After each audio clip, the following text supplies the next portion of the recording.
pero creo que lo voy a dictar el día 12, martes 12. La de úlcera péptica. En una emergencia tuve que cambiarla con el doctor Rodríguez.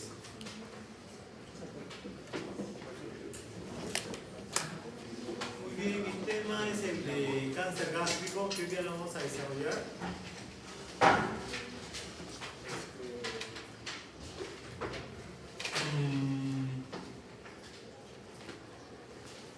Empezaremos con los datos epidemiológicos de esta patología, diciendo que el cáncer gástrico en el Perú, nuevos casos se han presentado durante el año 2020 en aproximadamente en todo el mundo, 1.089.000 personas en todo el mundo. Y es la cuarta causa como casos nuevos en todo el mundo el cáncer gástrico. Pero cuando ya hablamos de la mortalidad, es la quinta causa en cuanto a incidencia y la cuarta causa en cuanto a la mortalidad. Es decir, que es un cáncer que mata bastante. Aproximadamente a los 5 años, más del 75% de los pacientes que se les detectó un cáncer gástrico fallecieron a los 5 años. Esos son los datos negativos, malos de esta patología. Aquí tenemos, por ejemplo, en cuanto a la incidencia y mortalidad a nivel del mundo y a nivel de regiones. Y acá buscamos la región de Sudamérica, en la cual en toda Sudamérica ocurrieron casi 50.000 casos nuevos y aproximadamente 40.000 fallecidos durante el año 2020. O sea, es una cantidad considerable, ¿no? Tanto así que más o menos de 100 personas a 3 aproximadamente les va a dar cáncer gástrico. Probablemente uno de nosotros va a tener cáncer gástrico, nosotros 30 más o menos. Acá tengo algunos datos ya de incidencia en cuanto a ambos sexos, en cuanto a regiones. Acá vemos Latinoamérica, que es la región rojita que estamos observando, donde más o menos están ocurriendo unos 67.000 casos. En cuanto a incidencia, en cuanto a ambos sexos, en cuanto a mortalidad, unos 53.000 casos. Y la prevalencia de los últimos 5 años es casi 100.000 casos.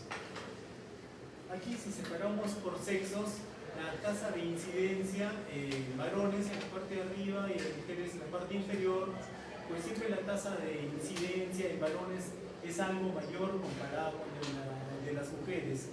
En varones más de 15 y en mujeres alrededor de 11 por 100.000 habitantes por año.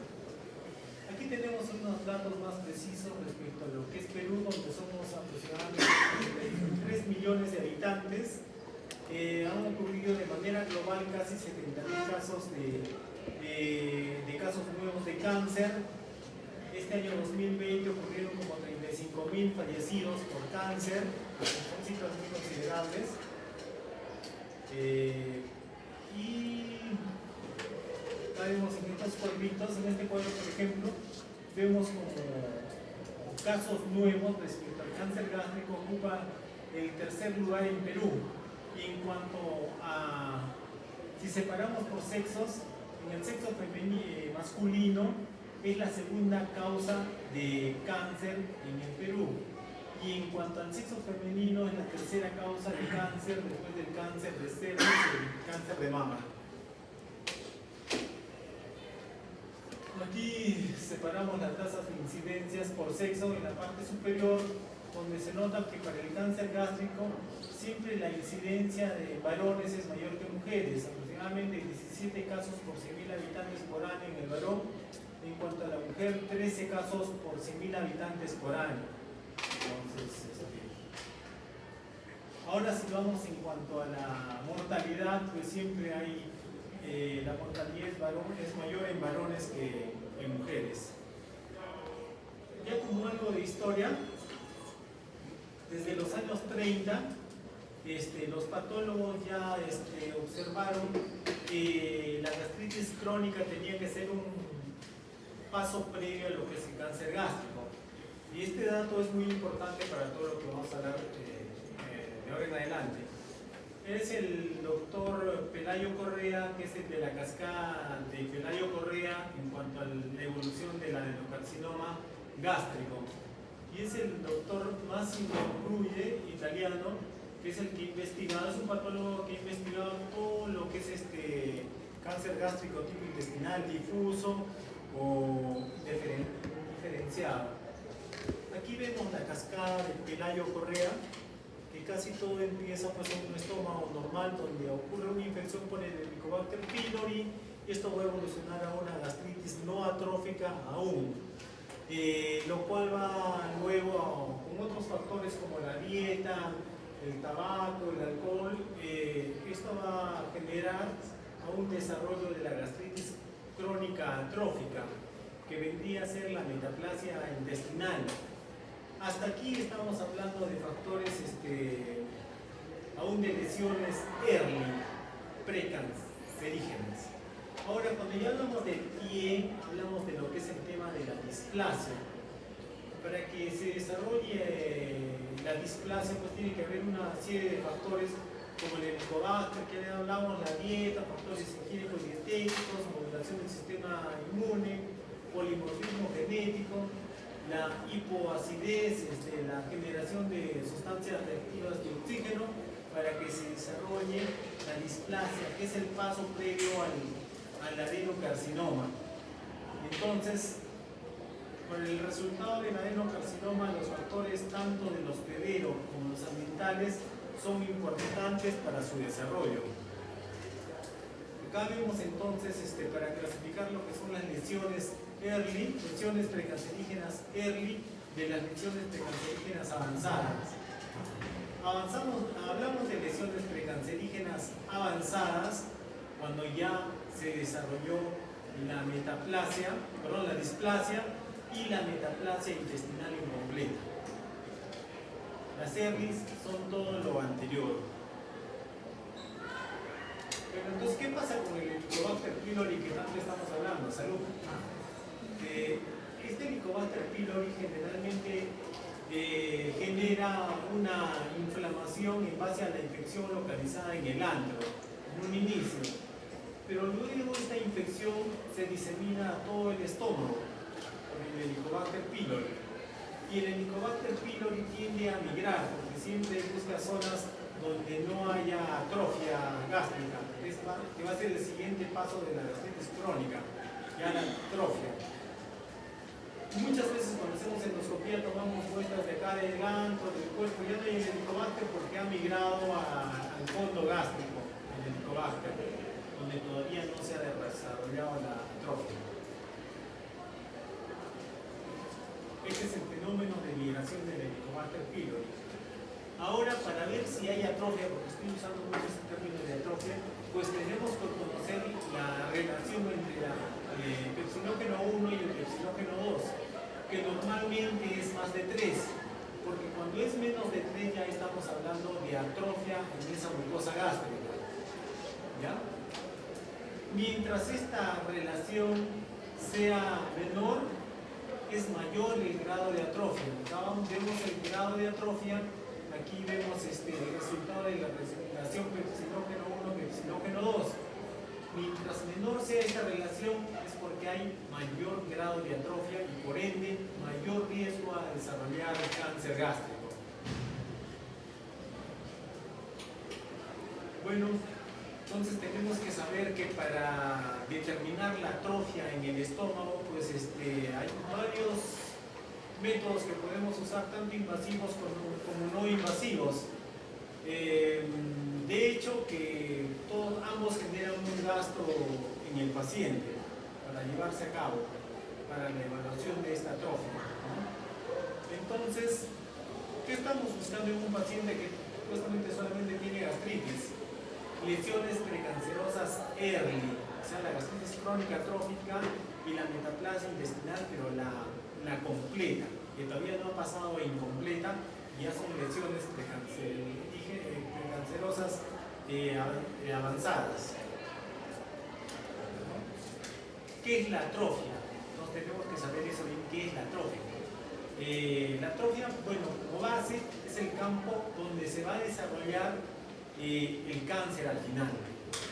Si hay atrofia, esa zona es donde se va a desarrollar el cáncer gástrico. Si no hay atrofia, es bien difícil que se genere el cáncer gástrico.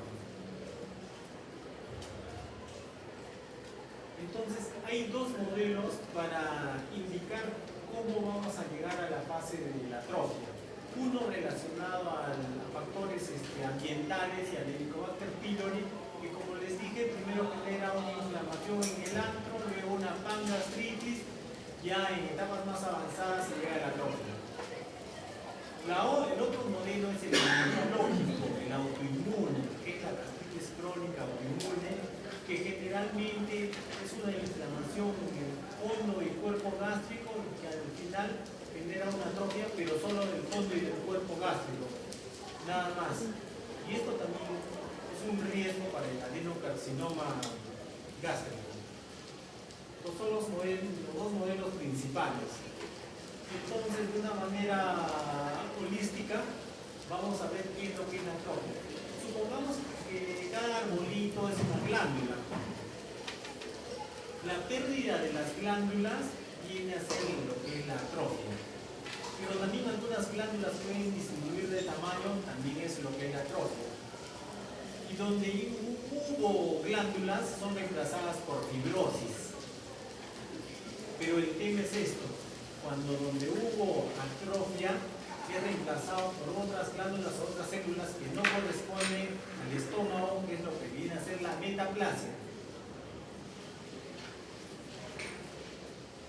Por ejemplo, aquí vemos una zona de glándulas.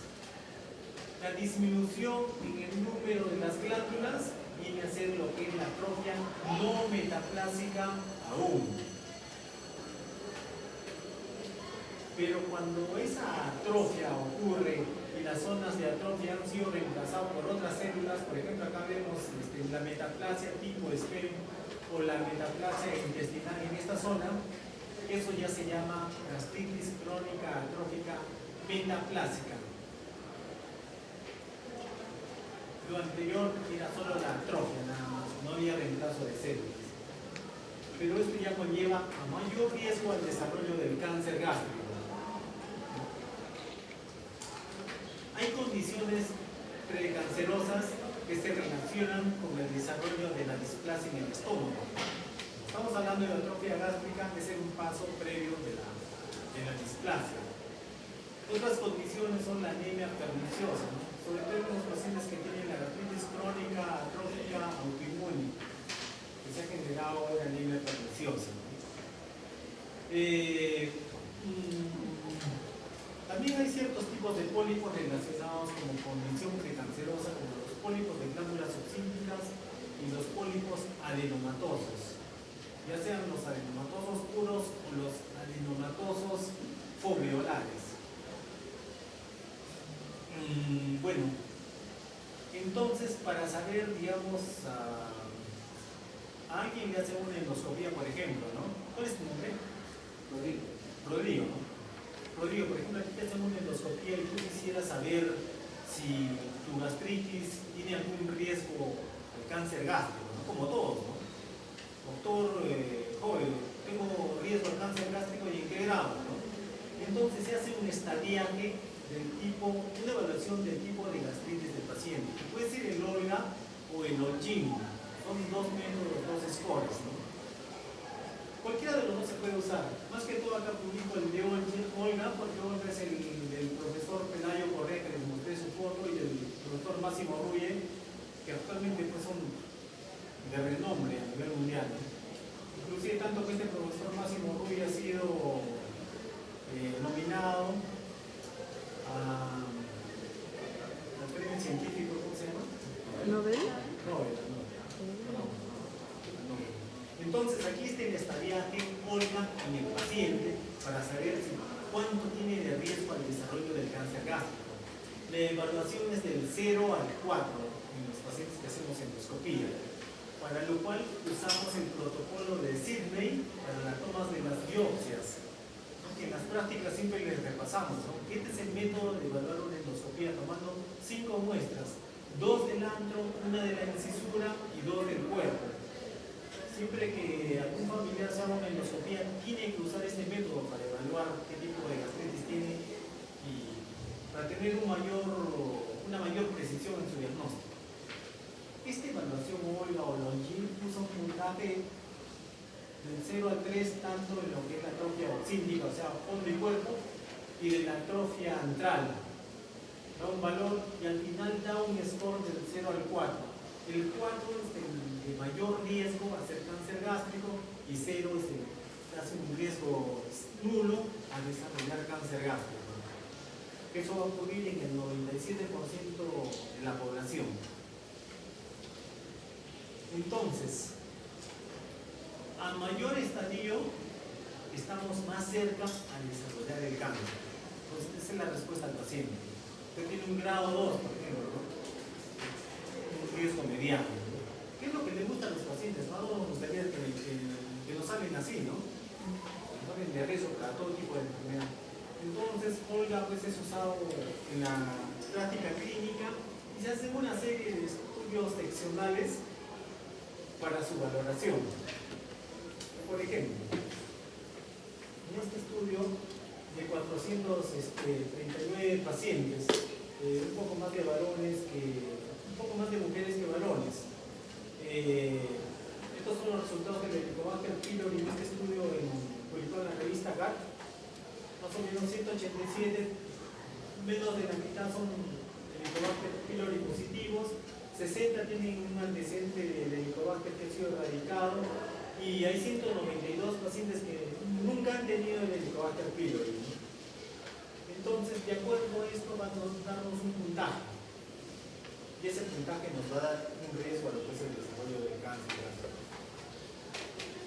A mayor puntaje, o sea, el 4, como les dije, mayor es el riesgo al desarrollo, el rojito es el adenocarcinoma, al desarrollo del adenocarcinoma. Cuando se hace un estudio seccional como el anterior, la gran mayoría están en un nivel 0 del score de Olga. Felizmente. Entonces, nuestro objetivo como gastroenterólogos es siempre hacer el seguimiento del nivel 3 y 4 de los score Olga en esos pacientes. Y un ojito siempre para el nivel 2. Entonces ya sabemos los subtipos del nivel Olga, ¿no? Bueno, entonces el nivel de Olga se correlaciona con el estado del Helicobacter pylori. En poblaciones donde hay más Helicobacter pylori, mayor son los scores encontrados de Olga. Los niveles bajos de Olga nunca están asociados al cáncer gástrico, como el 0 que les dije, el puntaje 0. De igual modo, los pacientes que tienen una úlcera duodenal tienen bajo riesgo al desarrollo del cáncer gástrico, a lo contrario de los pacientes que tienen una úlcera gástrica que se ha asociado a niveles más altos del puntaje de Olga. Aquí hay otro estudio de lo mismo, en los cuales la pregunta del paciente que me puede decir, no, doctor joven, usted me encontró un estadio 2 en endoscopía como riesgo para el cáncer gástrico, ¿cuándo debe ser mi próxima endoscopía como seguimiento? Usted venga en 3 años, 3 a 4 años y le haremos su próxima endoscopía. Pero ojito con este nivel 3 y 4. Esta fue una recomendación del año 2018 que ha variado el 2021 y el 2022, donde se recomendaba a los pacientes con nivel 3-4 Olga a los 24 meses, o sea, a los 2 años, hacer la endoscopía.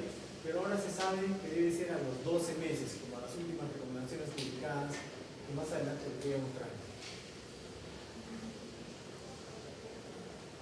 Entonces, hacer un seguimiento, o sea, la próxima endoscopía hay de acuerdo al nivel Olga que tenga el paciente. Algunos pacientes a veces nos preguntan, ¿no? Como médico, doctor, ¿cada cuánto hay que hacernos, cada cuánto tiempo hay que hacernos una endoscopía? Depende del resultado de la endoscopía que uno ya le hicieron previamente. Igual. Por ejemplo, este es otro estudio, miren, la gran mayoría de pacientes felizmente están en Olga 0. Un pequeño porcentaje, 2-3% están en el nivel 3-4, que son los que van a desarrollar el adenocarcinoma gástrico. Y de igual modo, ¿no?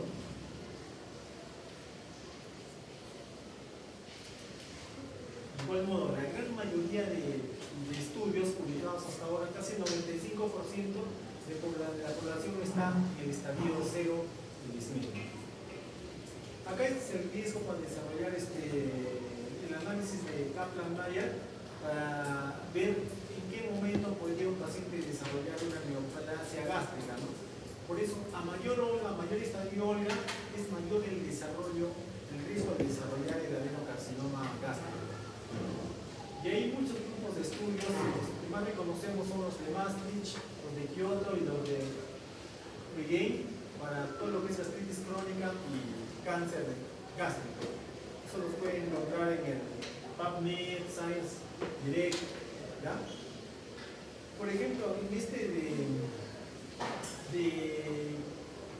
fue una recomendación del 2015 de Kyoto, donde indica que sí o sí se tiene que realizar a todo paciente una evaluación Olga o el GIM para ver su riesgo al desarrollo del cáncer gástrico.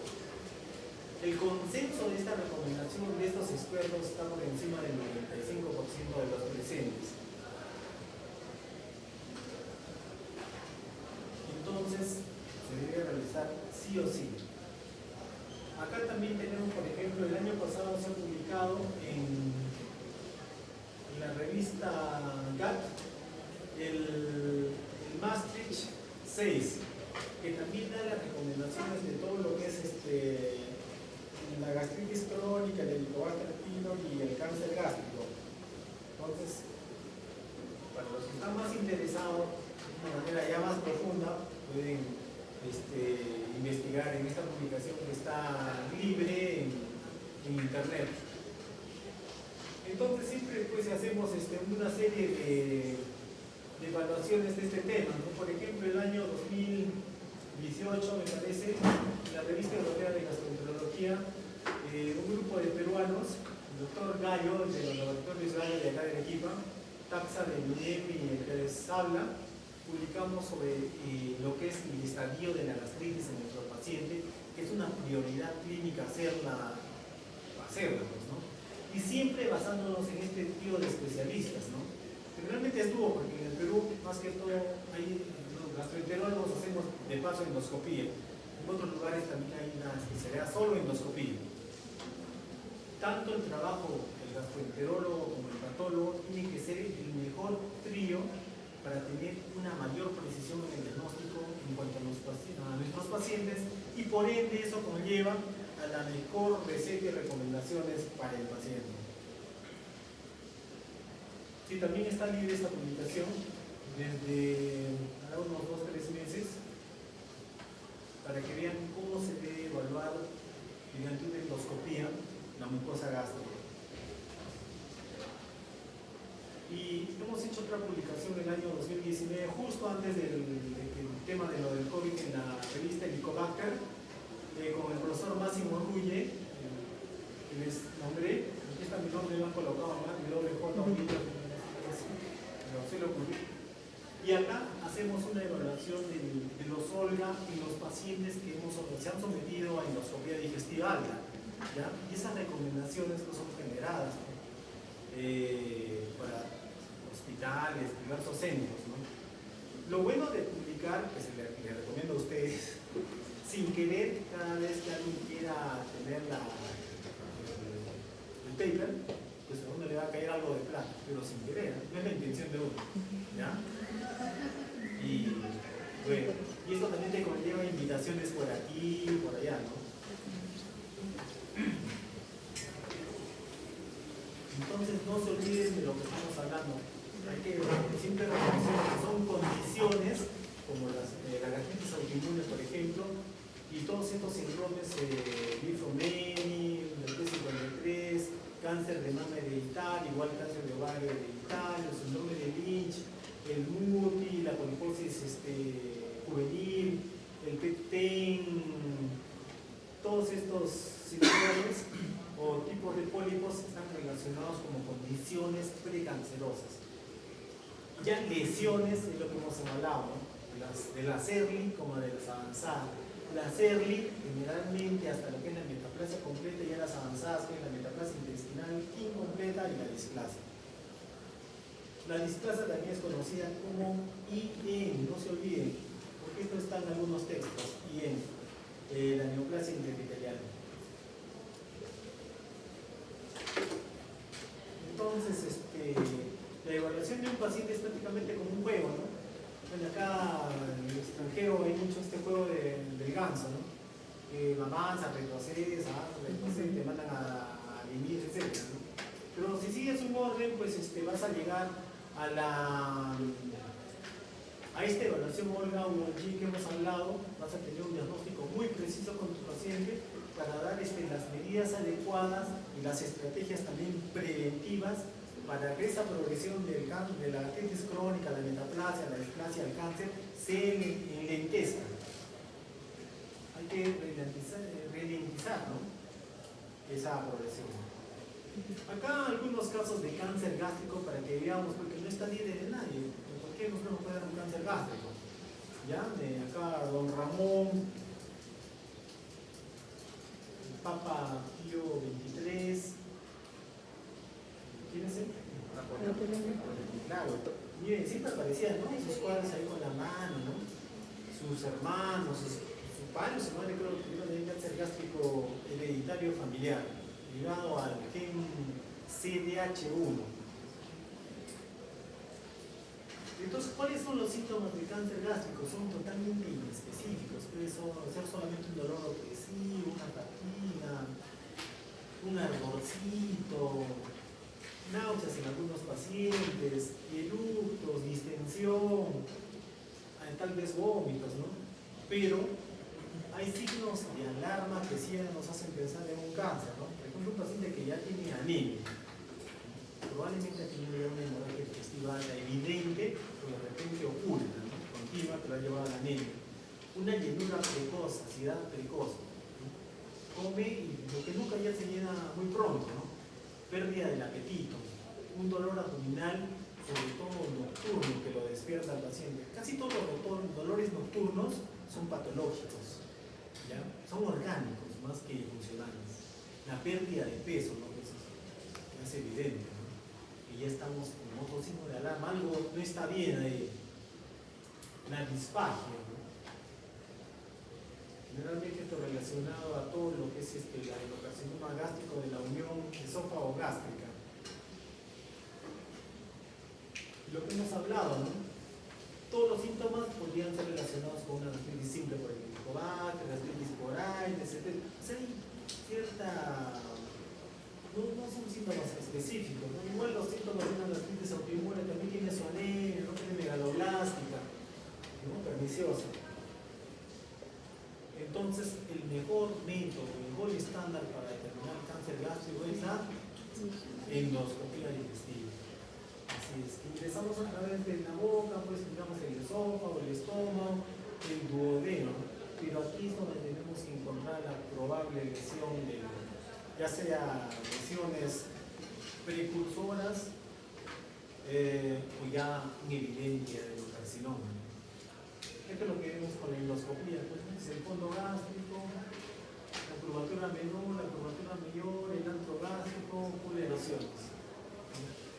Entonces, siempre recordar que el protocolo de Sydney para la toma de biopsias es en todo el mundo, en Rusia, Japón, Ucrania, en todos lados es el mismo método endoscópico que se realiza, con 2 muestras del antro, una de la incisura y 2 de cuerpo, para la mayor precisión diagnóstica de los pacientes. Y este es un agente etiológico del cáncer gástrico, ¿no? Pero no todo es el helicobacter pylori. Es necesario, pero no es suficiente.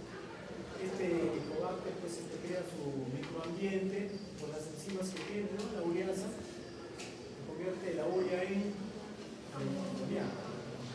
Entonces no puedes morir.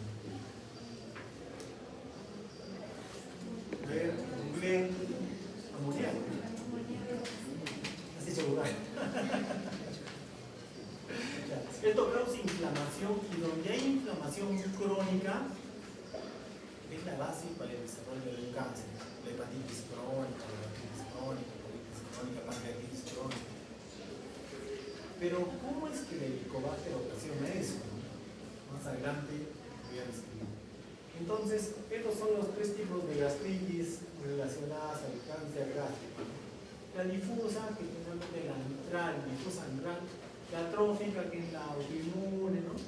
Y la pangastritis, que es la metaplásica ambiental, que generalmente está relacionada al Helicobacter pylori, que así se inicia y así al final avanza. Entonces, a mayor edad es mayor el riesgo a la gastritis crónica atrófica, ¿no? Como todo, ¿no? Todos los órganos es así. No se olviden siempre hacer este evaluaje, si ven algún informe endoscópico, debe tener esta evaluación de Olga, de Onjin, para ver el riesgo de ese paciente al desarrollo del cáncer gástrico. No olvidarse de esta cascada de Pelayo Correa, que si nosotros como médicos encontramos en el paciente que está 100 por hora, con las medidas de erradicando el Helicobacter, las dietéticas, peso, ejercicio, etc., pues tenemos que empezar esa progresión a 15, 20 kilómetros por hora, ya no a 100 por hora. Acá están pues los generadores de esta patología que hoy día me toca desarrollar, el Helicobacter, pero no todos los Helicobacter, solo algunos. Generalmente los que tienen estos factores de virulencia, el KH y el BACA.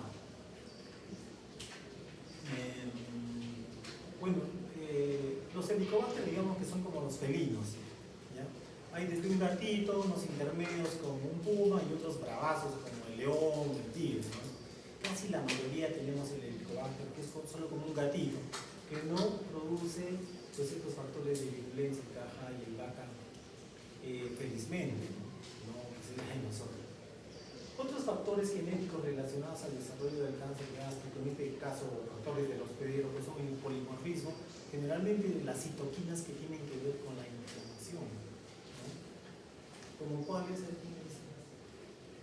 ¿Qué interleuquinas tienen que ver con la inflamación? 1, 6, factor de necrosis 1, 6, 10, ¿no? Factor de necrosis tumoral. La autoinmunidad también es un factor genético generador del adenocarcinoma. Los factores ambientales que les hablé, la sal, no olvidarse, ¿no? El tabaco, los carcinógenos, los nitritos, ¿no? El alcohol, la obesidad. Ya antes tenía cierta duda con la obesidad, ¿no? Pero ahora ya se sabe que ya desde el sobrepeso ya es un factor de riesgo para cualquier tipo de cáncer en general. Y también antes se hablaba de los inhibidores de la bomba de protones. También son un factor de riesgo para el desarrollo del cáncer gástrico, pues no, ahora se sabe ya pues, que no tiene nada que ver. Lo que sí, un inhibidor de la bomba de protones es como la gasolina al fuego. Supongamos que yo estoy iniciando un cáncer gástrico que tiene 1 milímetro, pero uso un inhibidor de la bomba de protones que va a hacer que mi gastrina se eleve, que va a haber menos ácido en el estómago. Al elevarse la gastrina es generadora de eventos oncológicos. Interviene en la reproducción celular. Entonces, todo es multifactorial, igual el cáncer gástrico. Donde interviene, pues, el patógeno, en este caso, el Helicobacter pylori. ¿Y qué virus tiene que ver con el cáncer gástrico? Helicobacter pylori. Epstein-Barr. Muy bien, tienes tu título.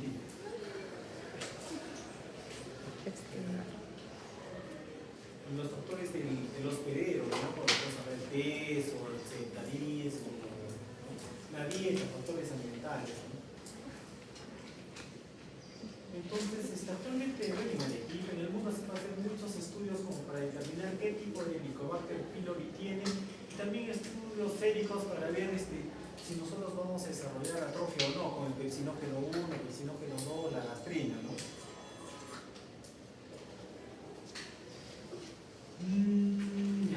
Entonces, bueno, al final, para el desarrollo del cáncer gástrico, o tiene que haber mutaciones que hemos heredado, o de repente cambios epigenéticos en los telómeros, ya sea cambios de acetilación, metilación, metilación, ¿no? Que tienen que ver con el desarrollo del cáncer gástrico.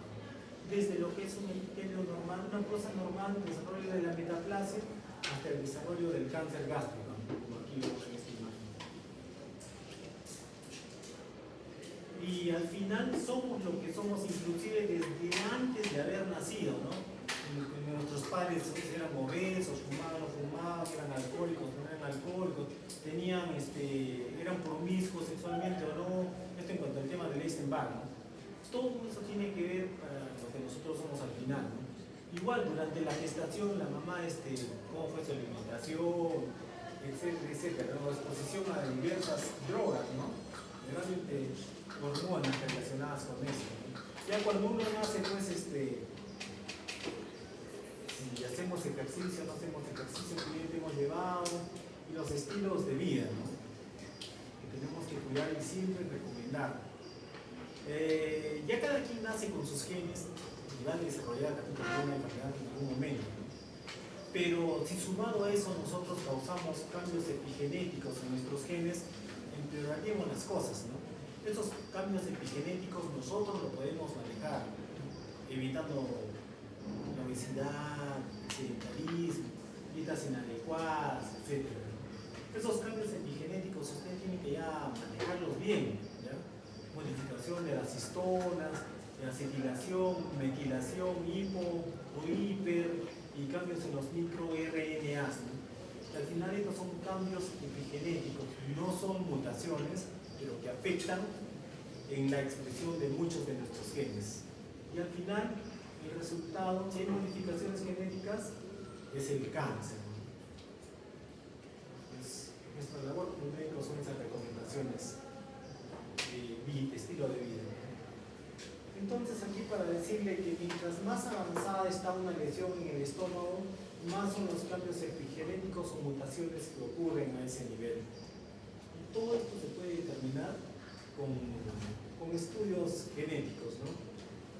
A veces uno dice, ¿no?, que es caro esos estudios de ADN, etcétera, etcétera. Pero al final, viendo costo-efectividad, sí se recomienda hacer estos estudios, sobre todo en personas que tienen algún riesgo al desarrollo de cáncer gástrico, esos 3 o 4 de órgano, ¿ya? Bueno, la recomendación de usarlos a nivel internacional, pues no hay duda de ello, ¿no? Por ejemplo, desde el 20 se está haciendo un estudio de 5 años donde vamos a correlacionar la biología de la gastritis con algunos factores de riesgo al cáncer gástrico, ¿no? Pero vamos a hacerlo solo en Perú. Estamos haciendo con el doctor Gallo y con el doctor Máximo Rulla. Entonces, por el postulado de Koch, había algunas dudas si el Helicobacter hace daño o no hace daño a las personas. Pues ya este postulado indica que ya desde el año 83-84 se sabe que el Helicobacter es un cancerígeno tipo 1 y que esta bacteria se inició en el África y de ahí se diseminó por todo el mundo, Europa, Asia, y a través del estrecho de Bering, pues a esta zona, esta bacteria. Aproximadamente hace 15.000 años llegó al Perú el Helicobacter pylori. Se han hecho estudios de ADN de algunas momias y se encontró el Helicobacter pylori hace 15.000 años. Pero con esta migración pues han generado varios subtipos, poblaciones de Helicobacter pylori, ¿no? De acuerdo a la zona, ¿no? En la zona de Europa, América, África, Asia, etc. Entonces hay poblaciones diferentes de acuerdo al continente donde uno viva, y de acuerdo al BACA y el CAHA que hemos hablado, pues en algunas zonas son más, hay más Helicobacter con estos factores de virulencia que en otras zonas. Pero ¿qué es lo que determina la virulencia del Helicobacter pylori, ¿no? Y son los estudios genéticos que se hacen en el ADN del Helicobacter, que hay una zona que se llama segmentos epiyam. ¿Qué significa esto? Los genetistas dicen que los caja expresan tres segmentos epillá, el A y el B y el C. Casi la mayoría de Helicobacter tienen esto. Pero cuando un Helicobacter pylori expresa más de 3 veces el epillase, este es un Helicobacter con alto riesgo a generar cáncer gástrico en la persona infectada. Este es para la zona de occidente. Ahora vamos para la zona asiática. Ese Helicobacter también expresa los motivos epillá, pero es el ABB en la zona de Japón, Corea, China. Cuando se repite el D 3 veces, ese es el Helicobacter caja relacionado al adenocarcinoma gástrico. Y eso es lo que estamos estudiando con la doctora Ligario. Entonces aquí vemos algunos factores de virulencia del Helicobacter pylori como el caja en este caso, y todos los cambios o modificaciones epigenéticas que ocurren en diversos genes para el desarrollo del adenocarcinoma. No quiero ahondar en eso porque es un poquito complejo. Pero el Helicobacter pylori no es la única bacteria pues, que contiene motivos epillá. También hay otras bacterias que contienen estos motivos, ¿no? Aquí las ven, son las otras bacterias que generan motivos epillá.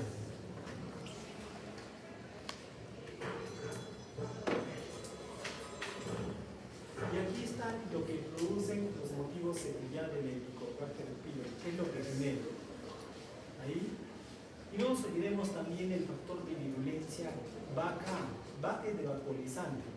Es un factor de virulencia vaporizante en el citoplasma, y esto es un factor de riesgo también para el desarrollo del adenocarcinoma gástrico.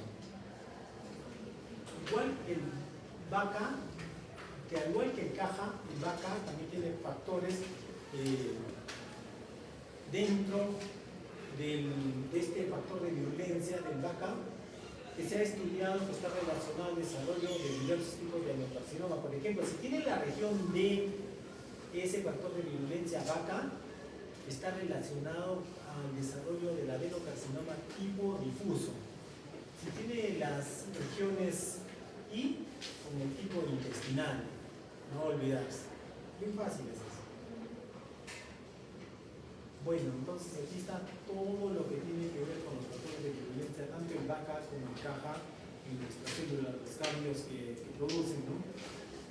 Tanto, como les dije, el BACA de lo relacionado a la vaporización, otros de autofagia, degradación, otros relacionados a la activación de caspasas, activación de diversas vías para la generación final del adenocarcinoma.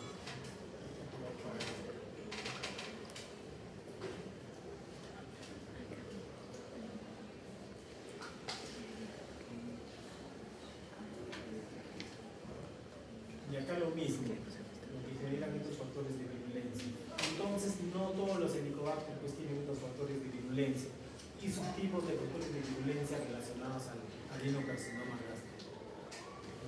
Entonces, la mejor manera de clasificar el cáncer gástrico, aparte del Loren, conocen, ¿no? Difuso y intestinal, y los mixtos, pues es la clasificación molecular del cáncer gástrico, ¿ya? Esta clasificación molecular del cáncer gástrico es más recomendada a nivel internacional para saber cuál va a ser la terapia de ese paciente con cáncer gástrico. Si no se determina esto, pues lo que estamos haciendo es un manejo primitivo de lo que es el cáncer gástrico. Pero hay algunas reglas que sí se mantienen. Por ejemplo, si un cáncer se desarrolla en el fondo, en el cuerpo, y con diversos estudios se determina que no hay metástasis, entonces lo ideal es hacer la gastrectomía. Si un adenocarcinoma se ubica en el cáncer y también igual no hay metástasis, podría ser una gastrectomía, ¿no?, parcial, siempre y cuando ese adenocarcinoma sea tipo intestinal, porque si es tipo difuso, donde se localice, es la gastrectomía lo indicado. Reglas generales. Entonces aquí vemos pues diversos subtipos, ¿no? Le llamamos subtipos intrínsecos de lo que es la clasificación histológica del cáncer gástrico, ¿no? La de Lowe, ¿no? Que lo tienen intestinal intestinal y el difuso, y también hay uno mixto que puede encontrarse los dos a la vez en la misma versión, ¿no? Pero a grandes rasgos, estas son las recomendaciones de acuerdo a las alteraciones moleculares que ocurren en cada caso, ¿no? En el intestinal, pues son alteraciones más que todo relacionadas a lo que son carbohidratos, proteínas y presión. En cambio, para el tipo difuso, más que todo relacionado al metabolismo de los ácidos grasos. Entonces, esto nos conlleva a recomendaciones generales para saber qué es lo que podemos usar como terapia en estos pacientes, ¿no? Pero en la clasificación molecular son más específicas, ¿no? Por ejemplo, esta es la de Ley, que es la última que se ha publicado en 2019-20 me parece, ¿no? Que los divide en tres grupos los cánceres gástricos: en el proliferativo, que sobre todo es el intestinal; en el metabólico, que sobre todo es el intestinal; y en el mesenquimal o tipo difuso, que es el de que tiene peor riesgo, peor pronóstico, el de tipo difuso. Pero miren cómo una clasificación molecular nos genera tener un diagnóstico más preciso. Pero esta es la clasificación tal vez más estandarizada a nivel internacional de la clasificación molecular, que es del Atlas de Cáncer Internacional, que divide en 4 subgrupos el cáncer gástrico. El primer grupo es el que relacionado a este virus de Epstein-Barr positivo. El segundo grupo es de la estabilidad de microsatélites. El tercer grupo es del genoma estable y el cromosomal es el último. Entonces, cada uno de esos observa dónde están las alteraciones genéticas que se pueden determinar en los estudios de genotipo de la muestra tomada del tumor. Y de acuerdo al tipo que encontremos, se va a dar las mejores recomendaciones, ya sea terapia biológica, quirúrgica en el paciente. Por ejemplo, esto lo hacen en la Paz Bolivia, en los pacientes con cáncer gástrico. Ahí hay un instituto boliviano-japonés muy desarrollado. Todos los pacientes con cáncer gástrico hacen este mapeo. Y de acuerdo a eso dan las recomendaciones para que el cirujano oncólogo vea pues cuál es la terapia quirúrgica más adecuada. Esta es también otra clasificación del año 2020 así publicada, asiática, también del cáncer gástrico, la clasificación molecular. Pero si ustedes observan, estos 4 grupos son muy parecidos al del Atlas genómico de cáncer. Entonces, si nos basamos con Lore en el año 65, que habían 3 tipos, el intestinal, el difuso y el indeterminado, pues en 2010 a nivel mundial estos son los subtipos de adenocarcinoma que hay. Pero ya a partir del 2014-15, el Atlas genómico nos indica que la clasificación molecular es lo mejor para el paciente con cáncer gástrico. Esta es una reunión que hubo en noviembre del año pasado, del 2022, donde es la reunión Brigade sobre lo que es el cáncer gástrico y la gastritis crónica, ¿no? Y para suerte, acá me ven, este caballerito soy yo, ¿ya? Y va a salir publicado en junio en la revista GAT las recomendaciones del Brigade. Para los que estén interesados, se les puede alcanzar de manera gratis, a partir de junio. Muy bien, ahora vamos a la fase de preguntas. A ver.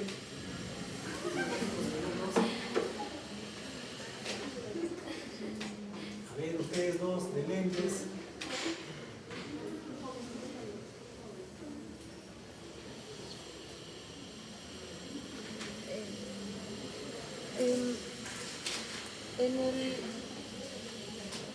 ¿Cómo era? El segmento PIA, que se aplica a varias bacterias, ¿verdad? También en cada una de ellas también hace lo del ABC, eso que mencionó del ABD. Sí, Ajá, el resto de bacterias es igual. Sí. Pero esas bacterias felizmente no anidan en el estómago. Si no sería otro problema más que parte del helicobacter. Eso es característica de lepilla. Entonces, eso Por del ejemplo, ave. Por ejemplo, ¿no? A mí me encuentran un helicobacter, ¿no? Como sé que hay todas estas cosas, le digo al patólogo que haga todos los estudios para determinar qué tipo de helicobacter tengo. Entonces él me dice, de inicio, es caja positivo. Entonces yo feliz, ya es caja positivo. Pero, ¿qué motivo cepillar? Viene la segunda pregunta, ¿no?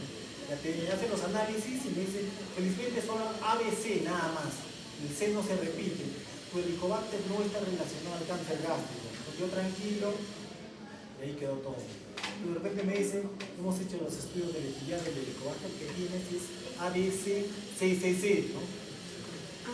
Entonces ya tengo que hacer ejercicio, ser sedentario, olvidarme de los alimentos ricos en nitritos, nada de bebidas alcohólicas, nada de embutidos, salsas, gaseosas, alimentos preparados con leña o carbón, y olvidarme de todo eso. Altos en nivel. Para el tema del cáncer gástrico.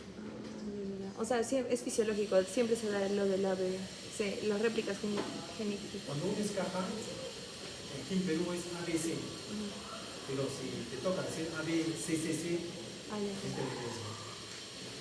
Y se puede terminar aquí, en Arequipa eso, pero sí genera un gasto.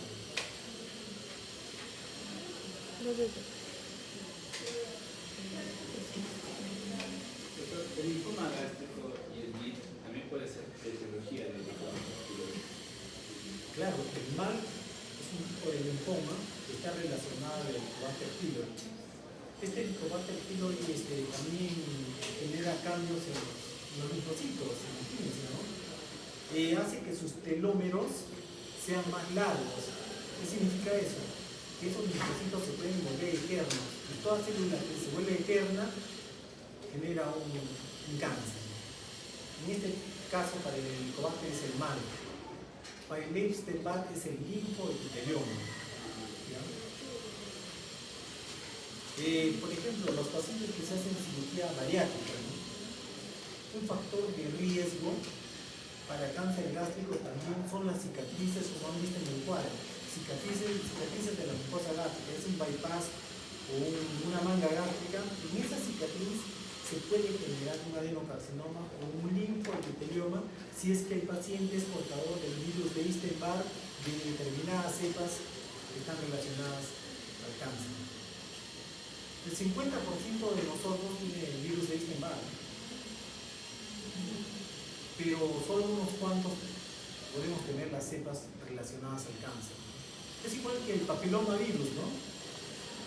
Solo algunos tipos de papilomavirus están relacionados al desarrollo del cáncer cervical. La relación PG1 y PG2 que menos de 3 era atrofia. Así es.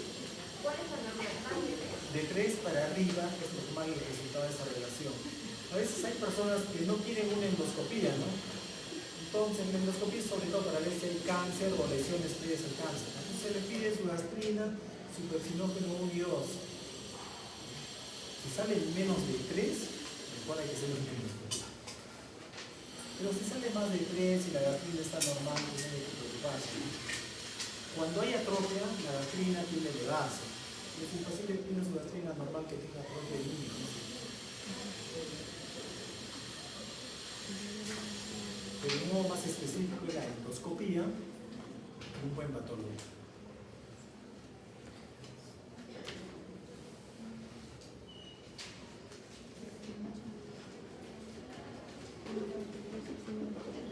Esto no sería endoscopía con biopsia. Exactamente. Así es. Pero hay cosas, por ejemplo, en Japón y Corea, donde la endoscopía es muy cara. Una endoscopía está por encima de 3.000 euros más o menos. Entonces, prefieren pedirle su carcinógeno 1 o 2, la gastrina. Se llama panel de cáncer gástrico. Es gastrina, carcinógeno 1, carcinógeno 2, autoanticuerpos contra las células parenales, principales, contra el factor intrínseco, vitamina B12, ácido fólico, ferritina, transferrina y hierro célico. Entonces ese panel o perfil de cáncer gástrico, quien está alterado, endoscopía sí o sí.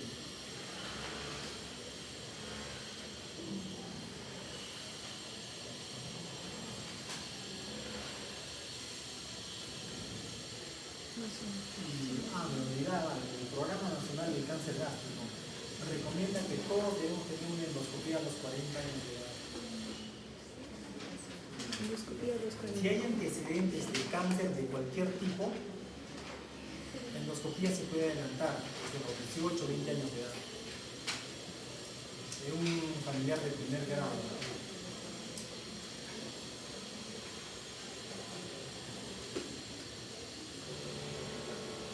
Delcy. ¿Cuáles son nuestros familiares de primer grado? Hermano. Delcy, ¿no?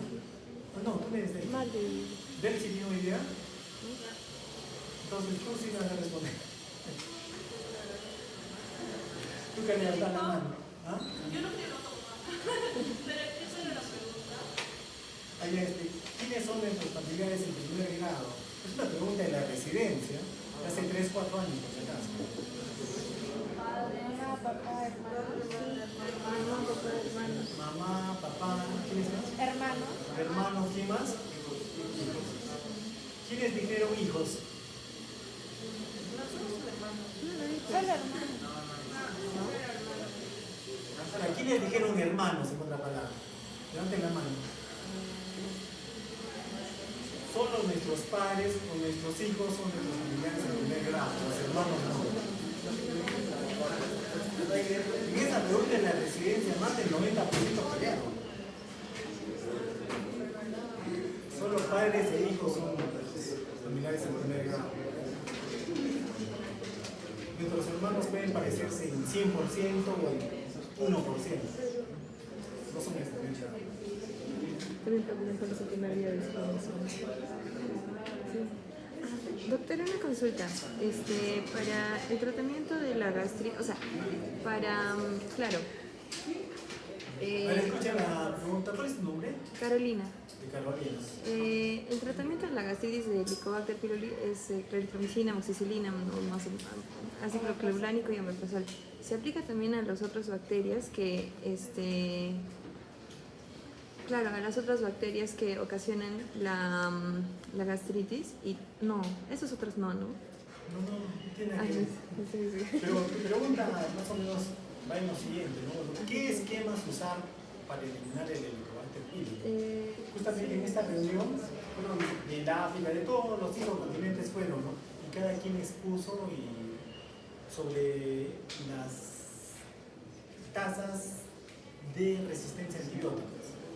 Y en el Perú se han hecho estudios ya de resistencia a antibióticos de Helicobacter. Acá por encima del 30% somos resistentes a la claritromicina que han nombrado, a la levofloxacino y al metronidazol. Esos 3 antibióticos no se deben usar en ningún esquema, no hay razón. Entonces, ¿qué usamos? La amoxicilina felizmente sigue siendo el mejor antibiótico para erradicar el Helicobacter. Y hay que dar otro antibiótico más, que puede ser la doxiciclina, la tetraciclina o la furazolidona.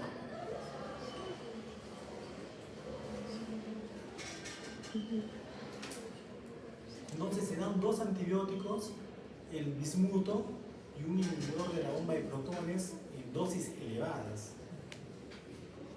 durante 14 días con una tasa de erradicación por encima del 90%. Ahora hay Puede darse en cualquier estadio del, por ejemplo, supongamos que el paciente se encuentra en un estadio del Olga. ¿Puede funcionar en cualquiera o varían las dosis? Ya, los esquemas no se relacionan con el score de Olga. La recomendación es Helicobacter pylori encontrado, Helicobacter pylori erradicado. De repente uno puede tener una gastritis crónica nada más, de repente puede tener hasta displasia en tos y tratamiento. Doctor, si dentro de esos 14 días no se erradica, el Helicobacter, volvemos a hacer el esquema dentro de cuánto? Ya, una vez dado los 14 días del esquema, se pueden dar unas semanas más el IBP, el órgano de protones. Y luego se deja de dar por lo menos unos 20, 21 días y se hace la prueba del test del aliento para ver si se ha erradicado o no el Helicobacter pylori. Si en caso no se hubiese erradicado el Helicobacter pylori, entonces es el momento para dar un segundo esquema para el Helicobacter. Pero el ojito es en esos pacientes que tienen Volga 3 o 4, porque de repente es un Volga 0, y de repente no le erradicó, no va a pasar nada. O sea, cuando el paciente se encuentra en un estadio, digamos que avanzado de ORE, no es claro, es porque ya ha migrado y ya no se encuentra en la zona trófica. Ahora, ¿qué pasa con el Helicobacter en el estadio 3 o 4, digamos, de oro o tinto? En esos casos del estadio 3 y 4, sí o sí hay que confirmar cómo se erradicó el Helicobacter pylori, porque ese Helicobacter no puede estar ahí. Y una vez que confirmemos que lo hemos erradicado, tenemos que poblar ese estómago con bacterias buenas, porque probablemente en ese estómago que está, digamos, virgen, bacterias que están en la garganta y las vías aéreas van a poblar el estómago y esas van a tener un papel en el desarrollo, en la aceleración del aerocarcinoma. Esos son datos del 2021, ya se sabe. Entonces terminó mi esquema, comprobé que no tiene Helicobacter, que darle probióticos. Ahora, tú me preguntas qué probióticos, ¿no es cierto? Hay que dar Bifidobacterium infantis, el 35654 me parece, o el Bacillus clausi. Los nombres comerciales son Alflorex y el famoso enterocromida. Porque el resto de probióticos son bacterias que tienen factores de resistencia a antibióticos que pueden pasar esos genes, esa información al Helicobacter por sistemas de transmisión de información. Ese Helicobacter se puede volver más resistente. En cambio, esas dos bacterias que les he nombrado tienen genes de resistencia a antibióticos, pero no tienen la capacidad de pasar esa información a otras bacterias. O sea, eso de la ingeniería genética es lo máximo. Es Bifidobacterium Infantis. infantis. O Longum también le llaman. L-O, qué bueno. L-O-N, qué bueno. Longum.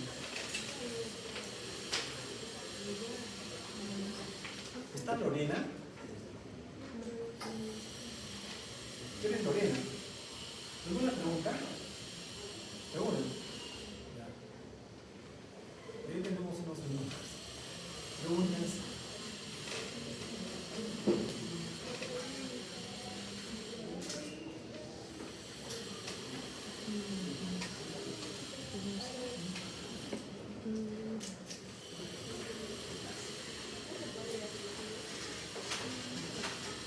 Muy bien, muchas gracias. Nos vemos el día 2. Gracias, doctor.